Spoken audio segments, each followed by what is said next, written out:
Bonjour à tous, je suis heureuse de vous rejoindre pour parler avec vous, pour traiter de la thématique de l'assurance emprunteur et bien entendu de ce sujet qui est toujours d'actualité puisque des derniers textes sont parus.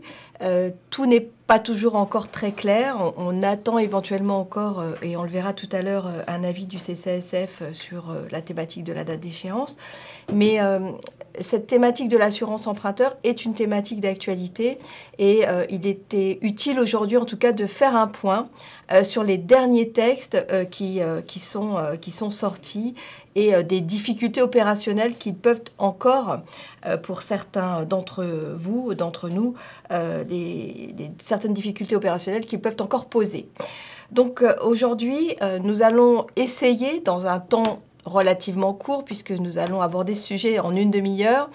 Nous allons aborder les dernières réformes, parce qu'il faut aussi ne pas oublier que ces réformes ont été réalisées sur un laps de temps très court. Donc les dernières réformes pour, entre guillemets, libéraliser le marché de l'assurance emprunteur. On va le voir à travers des textes réglementaires, puisque la réglementation, bien entendu, est derrière nous et assure j'allais dire, la légitimité de cette libéralisation.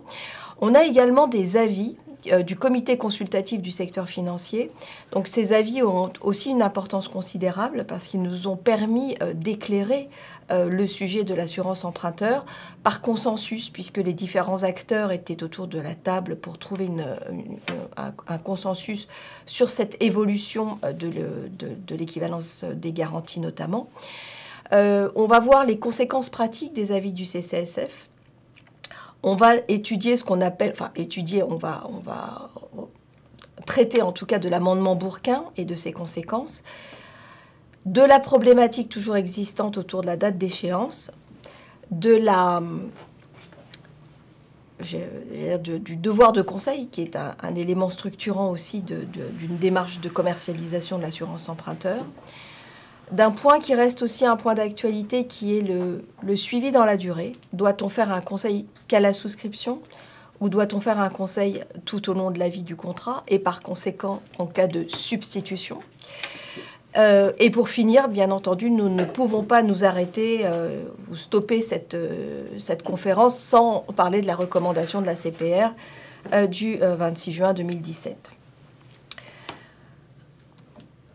Nous allons donc commencer par revoir la rapidité de l'évolution des dernières réformes pour libéraliser le marché de l'assurance emprunteur. Tout est parti de Madame Lagarde, puisque dès l'année 2010, Madame Lagarde avait eu, j'allais dire, l'intuition de vouloir libéraliser ce marché de l'assurance emprunteur. Et dans ce qu'on a appelé la loi Lagarde, il était nécessaire d'utiliser la fiche standardisée d'information, cette fameuse FSI, et de l'utiliser pour pouvoir vérifier quelque part l'équivalence des garanties. Donc on fournissait une fiche d'information standardisée qui pouvait dans certains cas valoir avis de conseil, puisqu'on pouvait fusionner la fiche standardisée d'information, qui est un élément précontractuel, avec l'avis de conseil, qui est également précontractuel. Et on pouvait donc accepter, après analyse et avant, et c'est ça qui était important, l'émission de l'offre de prêt, donc on se situait très en amont, bien sûr, les banques pouvaient accepter des délégations d'assurance lorsque l'assurance externe, c'est-à-dire cette fameuse délégation, présentait des garanties équivalentes au contrat groupe. Alors je vous passe parce que ce n'est pas le sujet, on est sur les derniers textes, mais on avait déjà, et c'était bien le point de fragilité de la loi Lagarde, beaucoup glosé sur qu'est-ce qu'on entendait par l'équivalence des garanties d'un contrat groupe. Donc ça, c'était le début. On a commencé, c'était la loi Lagarde qui en parlait, de parler de cette fameuse équivalence des contrats groupes. Dans la loi Lagarde, et c'est pour ça que j'en parle, parce qu'on va voir cette évolution rapide, les banques pouvaient accepter des frais de délégation lorsque, bien entendu, ils étaient raisonnables. C'est-à-dire que les banques pouvaient, lors d'une demande de délégation d'un client, dire, ben, écoutez, ok, moi je regarde l'équivalence du contrat groupe, mais ça va vous coûter X euros. Donc on va voir que ce point sur la notion de frais va évoluer. Donc premier texte important, dont il ne faut pas l'oublier parce que c'est le texte structurant, c'est la loi Lagarde. Deuxième texte, ce qu'on appelle la loi bancaire de 2013. Dans cette loi bancaire de 2013 qui, à certains égards, va traiter beaucoup de sujets d'assurance, on va avancer un petit peu plus en amont, si je puis dire, puisque on va dire que cette fiche standardisée doit être remise le plus tôt possible au client. Donc, c'est-à-dire, si possible, dès la première visite dans la banque, au moment où le client vient chercher des informations sur son crédit, eh bien, le banquier doit lui remettre une fiche standardisée. C'est ce qui était prévu dans la loi bancaire, avec l'affichage d'un nouveau coût qui est le TAEA, le taux annuel effectif d'assurance, qui lui permet donc à ce client de pouvoir vérifier entre les différents acteurs quelle est l'assurance qui lui coûterait le moins cher. Là, on passe à une deuxième étape, puisque dans la première étape de la loi Lagarde, la banque pouvait prendre des frais raisonnables, toujours cette définition toujours compliquée du raisonnable. Dans la loi bancaire, eh bien, on fait une deuxième avancée assez spectaculaire, puisque là, c'est l'interdiction totale de prendre des frais. Donc, deuxième avancée. Et puis, encore une autre avancée, qui est l'élargissement de la déliaison jusqu'à la signature de l'offre, ce qui signifie que le banquier pouvait avoir émis l'offre de prêt, et après l'édition de l'offre de prêt, eh bien, le client pouvait demander une déliaison de l'assurance emprunteur. Donc, dans la loi Lagarde, nous étions bien avant la signature de l'offre. Dans la loi bancaire, on se situe après l'émission de l'offre. Donc, on est dans une deuxième avancée avec également cette notion de frais. Et puis, on a également une autre avancée dans cette fameuse loi bancaire, qui est que cette analyse de l'équivalence des garanties doit se faire dans un délai, encore une fois, je vais parler comme pour les frais, raisonnable, à savoir que ce délai d'analyse doit être fait dans les 10 jours. Ben pourquoi? Parce que sinon, ça va imputer le client qui, lui, derrière, a une signature chez le notaire à faire, etc. Donc, plus on tarde, moins le client peut donc délier. Donc, la loi bancaire dit, écoutez, cette analyse doit être faite dans un délai maximum de 10 jours pour permettre opérationnellement d'avancer. Donc, deuxième texte important, cette loi bancaire de 2013. On n'en a pas fini. On arrive en 2014 avec M. Hamon qui dit, écoutez, là, c'est pas suffisant en termes d'élargissement. Moi, je veux qu'il y ait un élargissement de 1 an, donc à compter de la signature de l'offre de prêt. Donc, on est parti sur cette possibilité donc de délier ou de substituer son assurance emprunteur dans les 12 mois qui suivent la signature de l'offre de prêt. Et toujours avec ce terme, puisque ce terme-là va être un terme structurant, qui a été donc initialisé par la loi Lagarde, toujours après analyse de l'équivalence des garanties. Hein. C'est-à-dire que le contrat qui va être apporté par le client doit avoir des garanties équivalentes à celui qui est proposé par la banque. La loi Hamon prévoit en plus une sanction spécifique en cas de non-respect des dispositions de la loi, avec une amende de 3 000 € par infraction. On avait déjà été loin, on avait 2010, 2013, 2014. Eh bien, ce n'était pas suffisant, puisque, j'allais dire concomitamment, quelque part, puisqu'on va voir que c'est concomitamment, eh bien, nous avions des réunions de place avec tous les acteurs de la place pour essayer d'avoir ce que je pourrais appeler des bonnes pratiques, hein, puisque d'un côté, on a la loi qui s'applique pour tous, et puis on voit que la loi pose des problèmes d'interprétation, et donc le comité consultatif du secteur financier réunit l'ensemble des acteurs et détermine des bonnes pratiques, concomitamment donc aux sorties des lois. On a d'abord un premier avis, et c'est intéressant de les voir parallèlement à la sortie des textes. On a un premier avis du comité consultatif du secteur financier de l'année 2012 qui précise que l'analyse de l'équivalence des garanties doit être faite de bonne foi par les banques. Ce terme est important, hein, puisque dans la relation, j'allais dire, professionnelle, commerciale, la bonne foi est un élément structurant de cette relation. Donc, il est reprécisé que cette analyse doit être faite de bonne foi. à l'époque, les frais ne doivent pas être dissuasifs. Et c'est vrai que quand on faisait une comparaison des frais de l'ensemble des acteurs bancaires, on pouvait passer de 50 € de frais à 400 € par tête. Donc c'est vrai que quand on vous demande 400 €, c'est relativement dissuasif pour aller voir la concurrence. Donc cette notion de frais était un point également structurant. La difficulté d'interprétation de l'équivalence des garanties avait été perçue dès le début. Donc dès 2012, le CCSF indiquait que l'équivalence des garanties n'est pas l'identité des garanties. Avec ça, on avançait un petit peu, mais on ne savait pas encore ce que c'était. Nous allons voir que ça va beaucoup avancer par la suite. Il indiquait également en 2012 que l'information doit être transmise suffisamment tôt aux emprunteurs, c'est-à-dire cette possibilité qu'on a de délier. Et bien sûr, le CCSF affirmait cette obligation de conseil qui doit toujours persister. Et la justification des refus, c'est-à-dire que si la banque refuse la déliaison, elle doit en justifier. Nous sommes en 2012. En 2015, le CCSF, à la demande du ministre, engage une vaste concertation sur cette notion d'équivalence des garanties, puisqu'en fait, chaque entreprise bancaire avait plus ou moins sa propre, j'allais dire, politique d'équivalence de garantie, ce qui faisait qu'il n'y avait pas d'harmonisation au niveau de la place.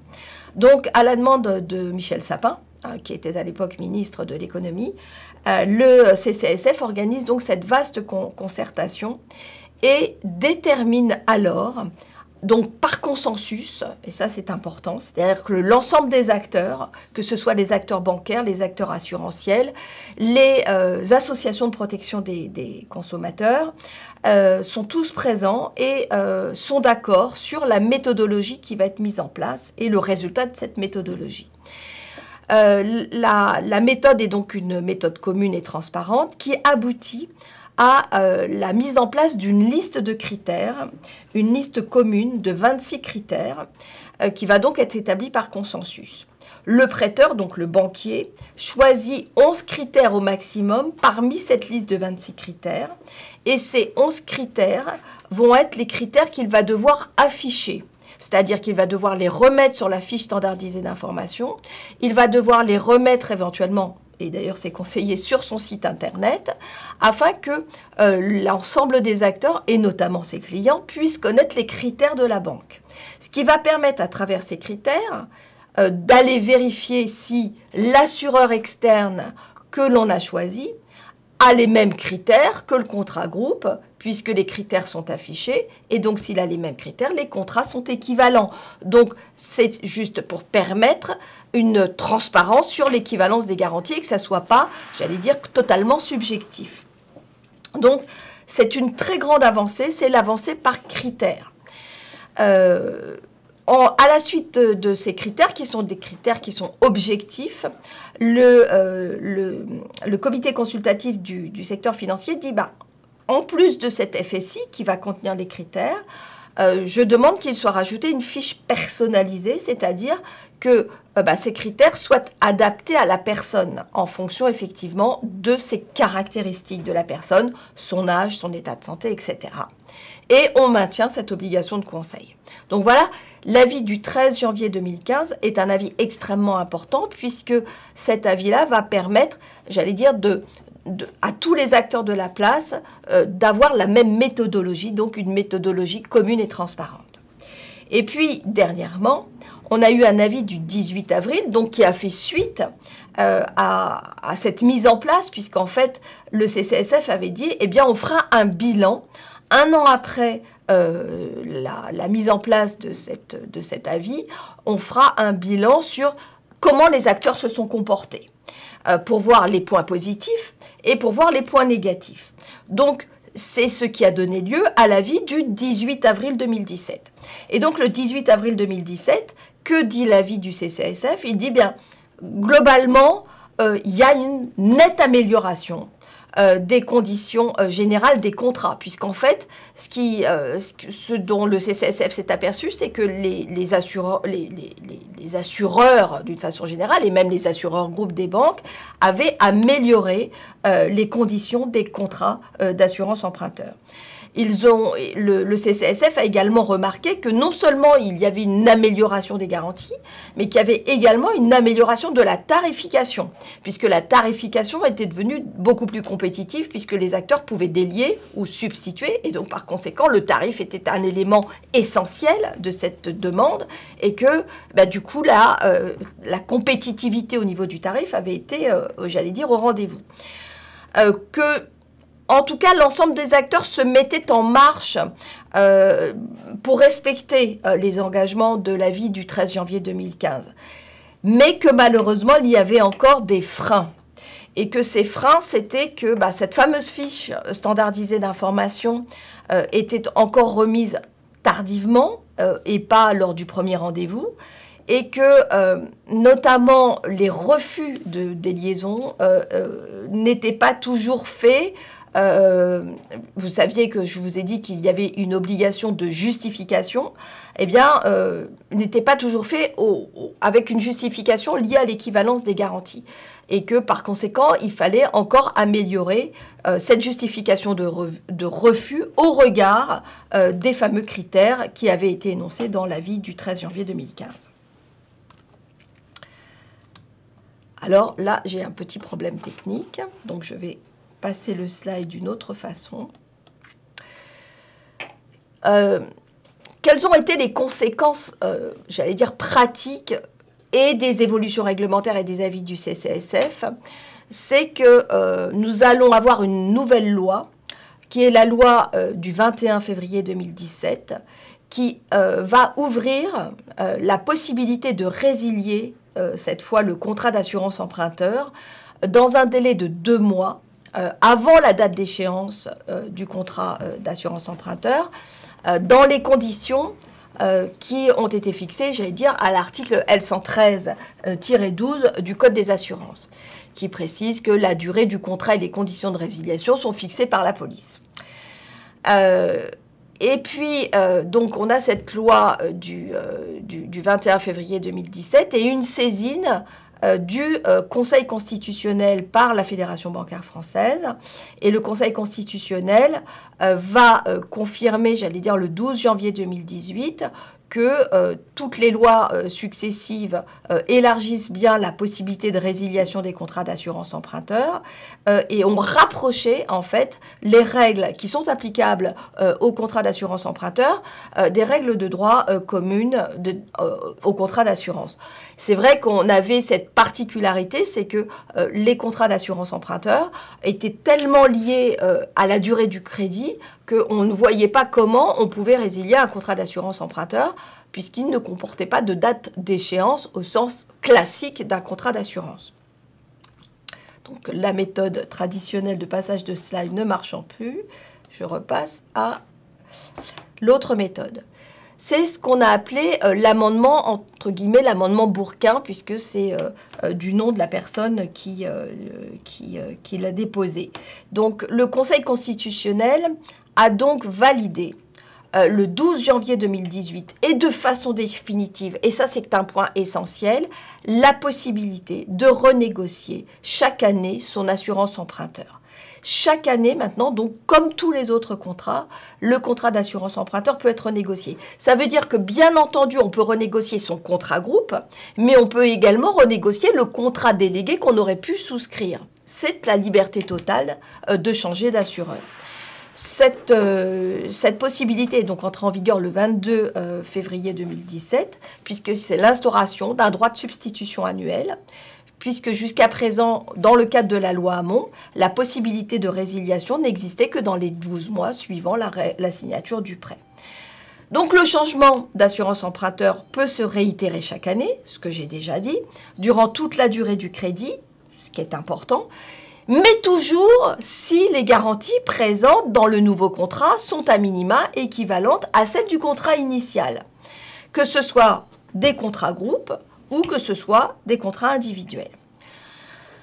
Donc, initialement, ce texte était applicable aux offres émises à compter du 1er mars 2017 et depuis le 1er janvier 2018 pour les offres de prêt qui sont concernées, quelle que soit la date d'émission. Alors, perdure un point qui est la problématique sur la date d'échéance.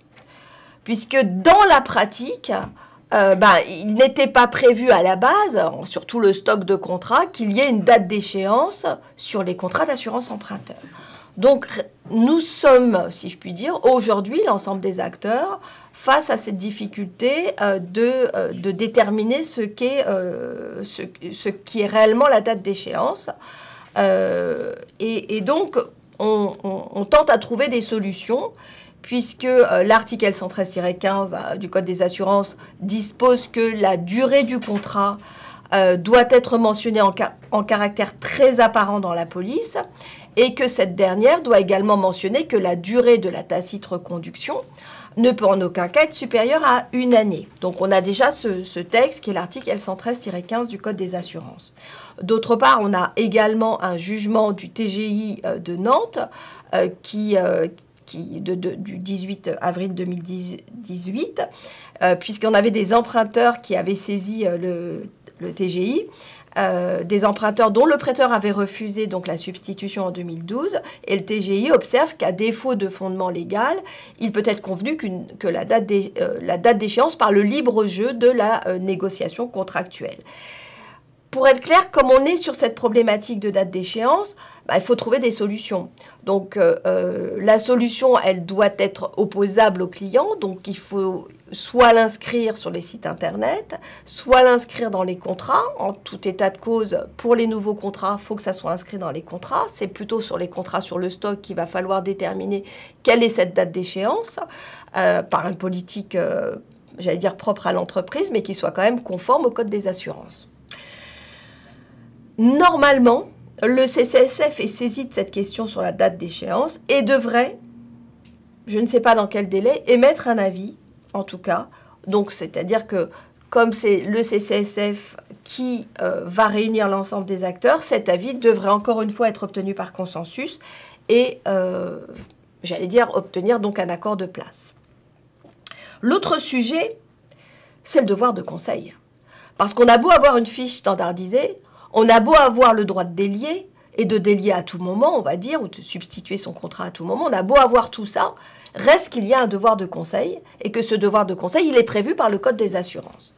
Donc, depuis l'origine, et c'était la raison pour laquelle il fallait revenir à l'origine, depuis l'origine, le CCSF a toujours dit, cette fiche standardisée ou cette fiche personnalisée ne doit pas ne remplace pas le conseil. Donc le devoir de conseil, qui est un acte écrit, je le rappelle, doit toujours exister. Donc j'ai rappelé dans le support que vous voyez que ce devoir de conseil, il est prévu à l'article L520-1 du Code des assurances, que c'est bien un acte précontractuel, que l'intermédiaire donc doit préciser les exigences et les besoins exprimés par le souscripteur éventuel, ainsi que les raisons qui motivent le conseil fourni quant à un produit d'assurance déterminé.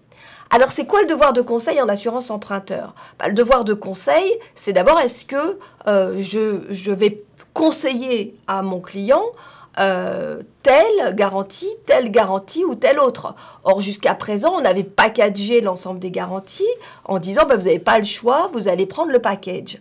Donc, aujourd'hui, la question qui se pose très concrètement, c'est quelles sont les garanties indispensables à la personne dans le cadre de son projet de crédit.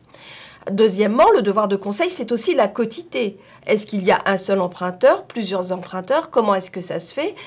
Voilà, est-ce que je fais du 50-50, du 100 deux fois? Enfin voilà, donc tous ces points structurants doivent faire partie d'un conseil écrit que l'intermédiaire en assurance doit donc tracer auprès du client. Et qui est différent, bien entendu, de l'équivalence des garanties. Hein, c'est quelque chose en plus, le devoir de conseil. Alors, je ne peux pas m'empêcher de rappeler quand même que demain, c'est-à-dire à compter du 1er octobre, nous avons la mise en œuvre de la directive distribution en assurance et que, j'allais dire, le champ des acteurs qui vont être soumis au devoir de conseil va s'élargir. Aujourd'hui, le devoir de conseil, en tout cas dans la matière qui nous concerne, c'est-à-dire l'assurance emprunteur, n'est une obligation que des intermédiaires en assurance. demain, le devoir de conseil, ça sera une obligation pour l'ensemble des acteurs, donc même pour les assureurs qui vendent en direct via leur réseau salarié des contrats d'assurance emprunteur. Donc n'oubliez pas aussi qu'il y aura un conseil en plus de l'équivalence des garanties qui devra être opérée. Alors, le conseil, c'est bien, mais le conseil, ce n'est pas uniquement à la souscription du contrat. Alors, aucun texte ne le prévoit de façon claire aujourd'hui, si ce n'est une recommandation de la CPR sur l'assurance vie. N'empêche que c'est une question qu'on doit se poser. Surtout sur un contrat qui dure aussi longtemps. Hein, le contrat d'assurance emprunteur, un crédit, il dure longtemps.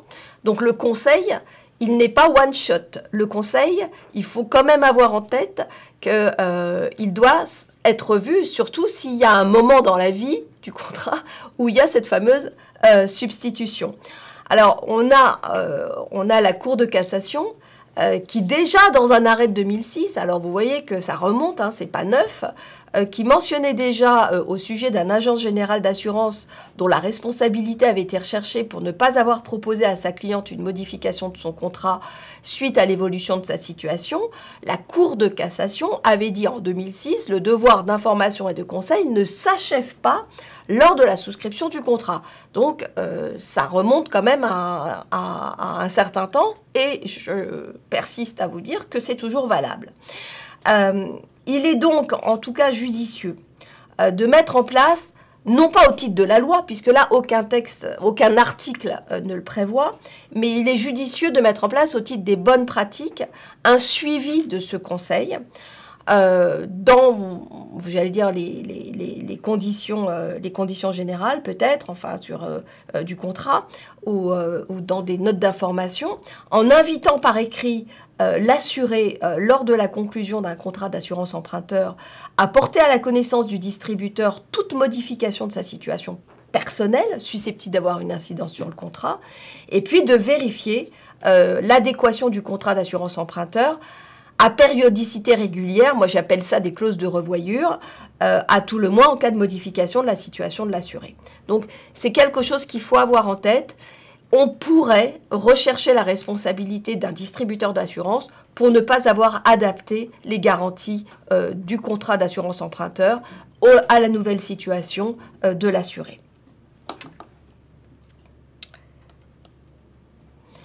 Alors, et pour finir, je suis pile dans les temps, hein, et pour finir, on ne peut pas finir quand même sans faire une référence au moins à l'existence d'une recommandation de l'autorité de contrôle prudentiel, une des dernières recommandations, puisque c'est celle du 26 juin 2017. Alors, c'est vrai que cette recommandation, c'est une recommandation qui a fait suite à un état des lieux, c'est-à-dire tout comme le CCSF avait fait un état des lieux, je vous en ai parlé tout à l'heure, en disant un an après l'avis du CCSF, je voudrais aller voir un peu comment se comporte l'ensemble des acteurs. Enfin, quand on dit l'ensemble des acteurs, je suis gentille parce que c'est essentiellement les banques, pour voir si les banques rentraient bien dans le jeu et j'allais dire, et accepter des délégations via l'équivalence des garanties. La CPR a fait la même chose. C'est-à-dire qu'elle a été contrôlée un certain nombre d'acteurs bancaires. Et qu'est-ce qu'elle a constaté? Elle a constaté qu'il restait quand même un certain nombre de difficultés dans la mise en œuvre des dispositions soit législatives, soit des bonnes pratiques qui avaient été préconisées par le CCSF. Et donc, la CPR a constaté notamment que l'information qui était délivrée à la clientèle sur les conditions qui permettaient de faire un bon usage de ce droit de délégation-substitution était parfois insuffisante, cette information, et que certaines modalités également de traitement des demandes d'assurance externe pouvaient ralentir les démarches des demandeurs, voire de limiter l'exercice de leurs droits. C'est-à-dire que quand il fallait notamment examiner l'équivalence des garanties, on demandait un certain nombre de pièces complémentaires qui pouvaient effectivement ralentir le processus d'analyse. Donc, la CPR a donc listé, puisque j'ai la recommandation sous les yeux, toutes les bonnes pratiques à mettre en place pour pouvoir avoir une application loyale et fluide du droit de délégation-substitution. Et elle a imposé donc cette mise en œuvre de cette recommandation à effet du 1er janvier 2018. Voilà, donc j'ai terminé sur ma présentation et j'attends vos questions.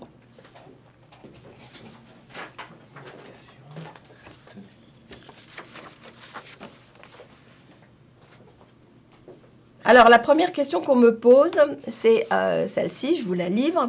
En cours de contrat, l'assuré doit-il déclarer les modifications de son état de santé?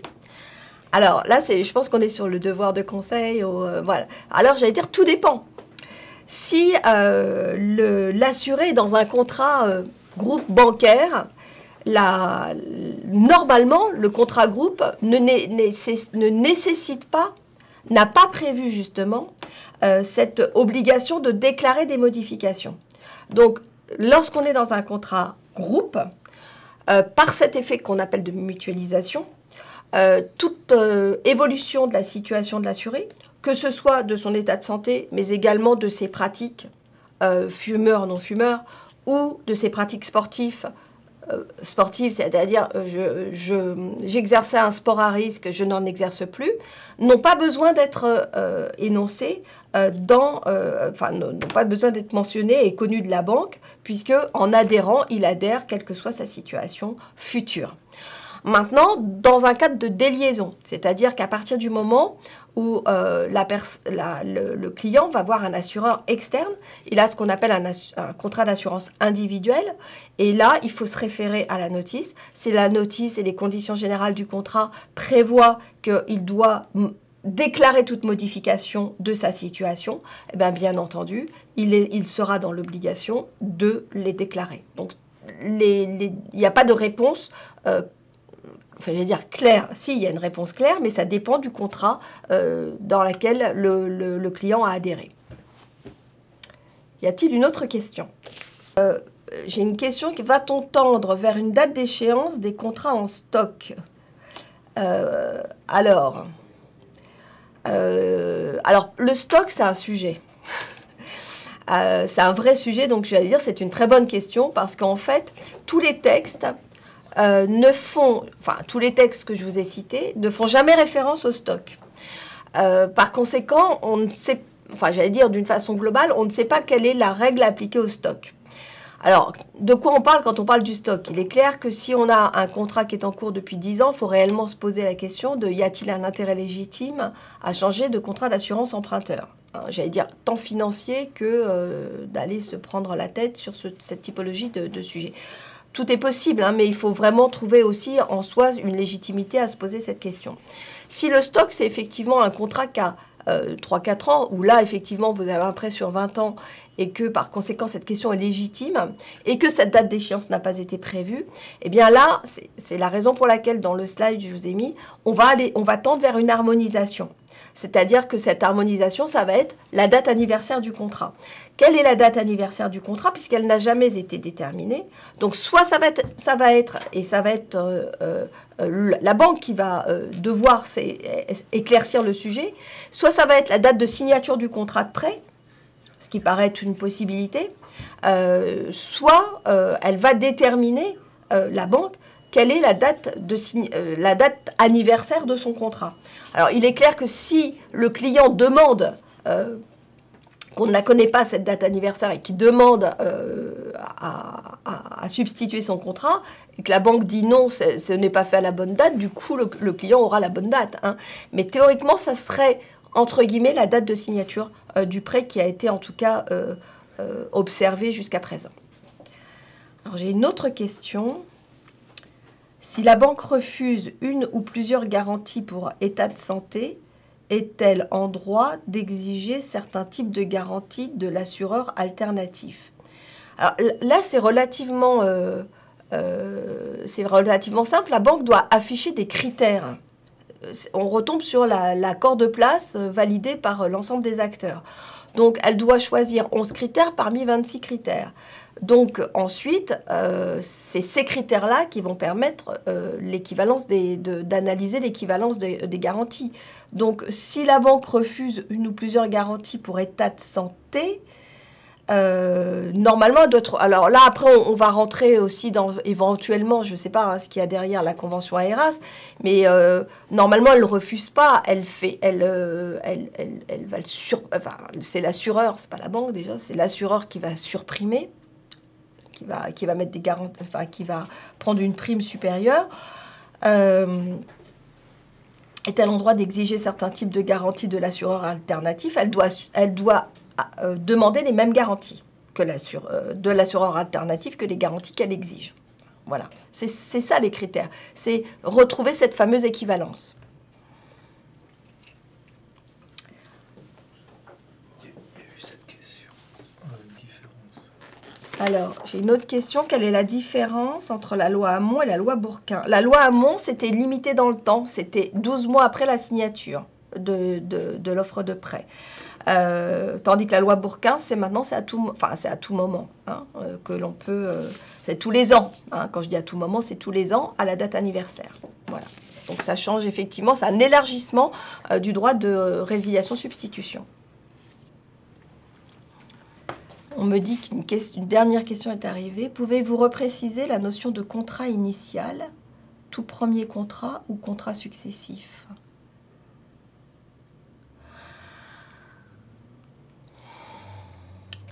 Normalement, c'est le contrat initial, c'est-à-dire c'est le contrat de la banque, le contrat initial. Hein, c'est pas le contrat, c'est pas le deuxième ou le troisième, mais normalement, hein, c'est-à-dire que c'est le contrat avec les exigences qui avaient été, les exigences minimales qui avaient été demandées par le banquier. N'oublions pas qu'elle est à l'origine le contrat, la garantie assurance emprunteur. C'est quand même un contrat qui garantit également, c'est sa particularité, c'est un contrat à trois. C'est un client, un assureur et un banquier. Donc, il est aussi en garantie d'un crédit. C'est en garantie pour le client d'un crédit en cas de risque.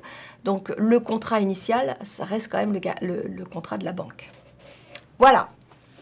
S'il n'y a pas d'autres questions. Merci, m'a-t-on dit. Merci à vous.